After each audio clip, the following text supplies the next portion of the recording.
In 1995, inside one of Sweden's maximum security prisons, a group of criminals created an organization that would change Scandinavian prison culture forever. They called themselves Brödraskapet, the Brotherhood. They borrowed structure from American prison gangs and adapted it to European criminal networks. They recruited across ethnic lines, something rare in prison gangs. They expanded from Sweden into Denmark, Norway, and Finland. Today, Brödraskapet controls drug trafficking, extortion, and violence across Nordic prisons. This is the story of how a small group of inmates built an empire that Swedish authorities still cannot break. Welcome to Prison Empire. Brödraskapet operates differently than traditional prison gangs. They do not divide by race. They do not follow old street gang affiliations. Instead, they recruit based on criminal capability and loyalty.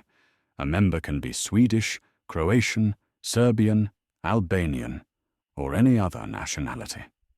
What matters is willingness to follow the Brotherhood's code and commit violence when ordered. This structure makes Brödraskapet more flexible and more dangerous than ethnic-based gangs. The gang emerged from Kumla prison in 1995. Kumla is Sweden's highest security facility, located in Örebro County. It houses the country's most dangerous criminals. In the early 1990s, Kumla held a mix of Swedish organized crime figures and immigrants from the Balkans.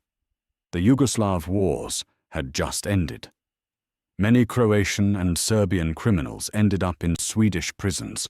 These men brought experience from brutal Balkan conflicts. They knew how to organize, how to fight, how to survive. Two groups of prisoners came together inside Kumla. One group consisted of Swedish career criminals with connections to motorcycle gangs and organized crime networks. The other group included Croatian and Serbian inmates with military backgrounds.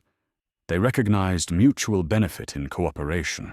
The Swedes had local connections and knowledge of the prison system. The Balkan criminals brought military discipline and international contacts. Together, they formed Brödraskapet.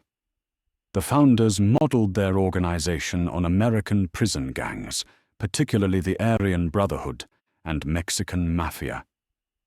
They studied how these gangs maintained control through strict hierarchy and brutal violence. They adopted similar structures. At the top sits a leadership council that makes strategic decisions. Below them are regional commanders who oversee operations in different prisons. At the bottom are soldiers who carry out orders, commit violence, and generate revenue. Brödraskapet established a code that all members must follow. Loyalty to the Brotherhood comes before everything. A member cannot cooperate with police or prison authorities under any circumstances. Breaking this rule means death. A member must commit violence when ordered, no matter the target or consequences. Refusing an order means expulsion and likely death. A member must contribute financially to the gang through criminal activity. Failing to generate revenue results in punishment. The gang uses violence systematically. When Brödraskapet wants to control a prison unit, they identify the strongest inmates who are not yet members. They approach these inmates with a choice: join or face the consequences. If an inmate refuses, Brödraskapet members attack him. They do not simply beat him. They stab him, burn him, torture him. The goal is to create such extreme fear that other inmates choose membership over resistance.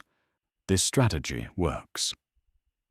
Brödraskapet expanded rapidly through Swedish prisons in the late 1990s and early 2000s. Swedish prison authorities initially underestimated the threat. They viewed Brödraskapet as just another gang that would fade over time.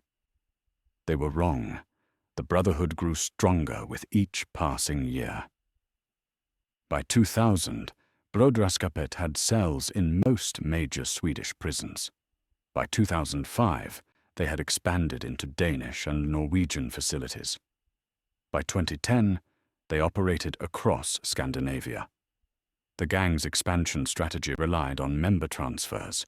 When Swedish authorities moved a Brödraskapet member to a new prison, he immediately began recruiting and establishing control.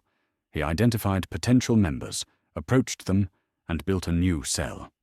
Within months, Brödraskapet would dominate that facility. Prison officials tried to prevent this by isolating known members. The isolation did not work. Brödraskapet members found ways to communicate and coordinate, even in segregation units. If this content interests you, hit the like button and subscribe.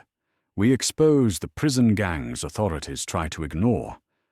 Brödraskapet controls the prison drug trade across Scandinavia. Nordic countries have high drug prices compared to other parts of Europe. This creates huge profit potential for gangs that can smuggle drugs into prisons. Brödraskapet developed sophisticated smuggling networks. They use corrupt guards who bring drugs into facilities in exchange for payment. They use visitors who hide drugs in body cavities or in children's clothing. They use new inmates who swallow drug packages before entering prison. Once inside, Brödraskapet members distribute the drugs at marked-up prices and collect the profits. The gang also runs extortion schemes inside prisons. They target wealthy inmates, often white-collar criminals serving sentences for financial crimes. Brödraskapet demands payment for protection. If the inmate refuses, they assault him and take his commissary money. If he still refuses, they escalate to serious violence. Most inmates pay rather than risk injury or death. This extortion generates steady income for the gang. Outside prison walls, Brödraskapet members maintain criminal operations. They coordinate drug trafficking networks that move narcotics from the Balkans through Scandinavia. They oversee debt collection and enforcement for other criminal organizations. They conduct contract killings. When a member gets released from prison, he continues working for the Brotherhood on the outside. The gang provides him with money and criminal opportunities. In return, he follows orders and generates revenue that flows back to imprisoned leadership. The relationship between inside and outside operations makes Brödraskapet particularly dangerous. Unlike gangs that exist only within prisons, the Brotherhood functions as a full criminal organization. Prison serves as headquarters where leadership makes decisions and plans operations. Released members execute those plans in the outside world. This structure gives the gang power that extends far beyond prison walls. Swedish authorities have tried multiple strategies to break Brödraskapet. They conducted large-scale raids and arrested dozens of members. The gang replaced them within months. They transferred leaders to different prisons to disrupt communication. The leaders coordinated through smuggled phones and encrypted messages. They placed members in solitary confinement for extended periods. The isolation did not break their loyalty or organization. Every attempt to dismantle Brödraskapet has failed. The gang's ethnic diversity creates enforcement challenges for authorities. Traditional prison gangs often recruit along ethnic or racial lines, which makes them easier to identify and monitor. Brödraskapet recruits anyone useful to the organization. A Swedish member, a Balkan member, and a Middle Eastern member might all belong to the same cell. This diversity makes infiltration and intelligence gathering more difficult. Authorities cannot rely on ethnic profiling to identify members. Brödraskapet also maintains strict operational security. Members communicate using coded language. They avoid written records whenever possible. They compartmentalize information so lower-ranking members do not know details about higher-level operations. They vet new recruits extensively before granting full membership. These practices make police investigations difficult. Even when authorities arrest members, those members rarely provide useful information about the organization. The Brotherhood's influence extends beyond Sweden. In Denmark, Brödraskapet members have aligned with local criminal networks. They work with motorcycle gangs and immigrant crime groups. In Norway, the gang has established cells in several prisons and competes with traditional Norwegian criminal organizations. In Finland, Brödraskapet has a smaller presence, but growing influence. The gang views Scandinavia as its territory and continues expanding throughout the region. Make sure to subscribe so you do not miss our coverage of prison empires from around the world. Recruitment remains crucial to Brödraskapet's success. The gang actively seeks new members, both inside and outside prison. They look for individuals with specific skills, experienced criminals who know drug trafficking routes, violent enforcers who can intimidate rivals, financially connected individuals who can launder money or invest criminal proceeds. The gang does not recruit randomly. They target people who add value to the organization. The initiation process for Brödraskapet varies depending on the recruit's background. Some initiates must commit a violent act to prove themselves. Others must steal a significant amount of money or drugs. All initiates undergo a probation period where existing members evaluate their loyalty and capability. Only after proving themselves do they gain full membership and the protection that comes with it. Full members receive significant benefits. The gang provides protection from other inmates and rival gangs. They offer access to drugs, phones, and other contraband at discounted prices. They supply money for commissary and legal expenses. When a member gets released, the gang helps him find housing and criminal work. These benefits create strong incentive for inmates to join and remain loyal. Leaving Brödraskapet is not an option. The gang treats departure as betrayal.